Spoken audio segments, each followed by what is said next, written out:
আসসালামু আলাইকুম রহমতুল্লাহ। শেষ হলো ঈদুল আজহা 2024। ঈদুল আজহার সবচেয়ে বড় এবং আকর্ষণীয় যে বিষয়টা সেটা হলো কুরবানি। এই কুরবানি নিয়ে মানুষ বিভিন্ন ধরনের কথা বলছে। যারা সামাজিক যোগাযোগে দেখছেন তারাই বলতে পারবেন। একটা কুরবানির দাম 10,000 টাকা, একটা কুরবানির দাম 1 কোটি টাকা। যারা 10,000 টাকা বা 1 লাখ টাকা বা 2 লাখ টাকা দিয়ে কুরবানি দেন তাদের কোনো কথা নেই। যারা 80,000 90,000 দিয়ে দেয় তাদেরও কোনো কথা নেই।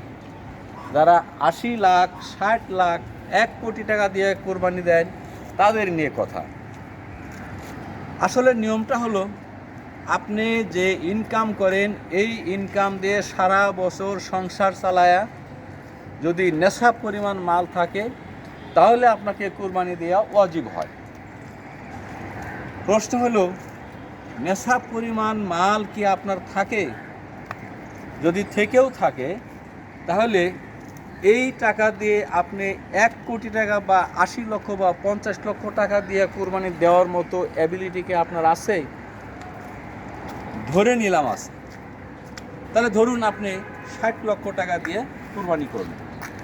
এই 60 লক্ষ টাকা দিয়ে যদি একটা কোরবানি দিয়ে আপনি 7 জনের নামে দিতে পারবেন, অথচ 60 লক্ষ টাকা দিয়ে যদি আপনি 60টা গরু কিনেন তাহলে প্রতি গরুটা যদি আপনি 7 জনের দেন তাহলে 60টা গরুতে কয়জনের নামে দিতে পারবেন?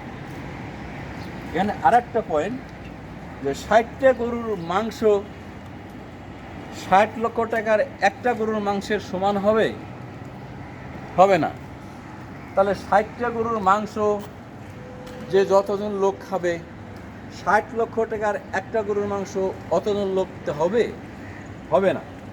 তাহলে আপনি কেন 60 লক্ষ 80 লক্ষ 1 কোটি টাকা দিয়ে কোরবানি কিনা নিজেকে প্রকাশ করতে চান? এটা একটা বোকামি ছাড়া কিছু না।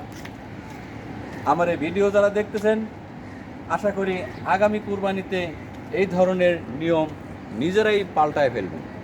আব্দুল ওহাব, সাম্প্রতিক টিভি।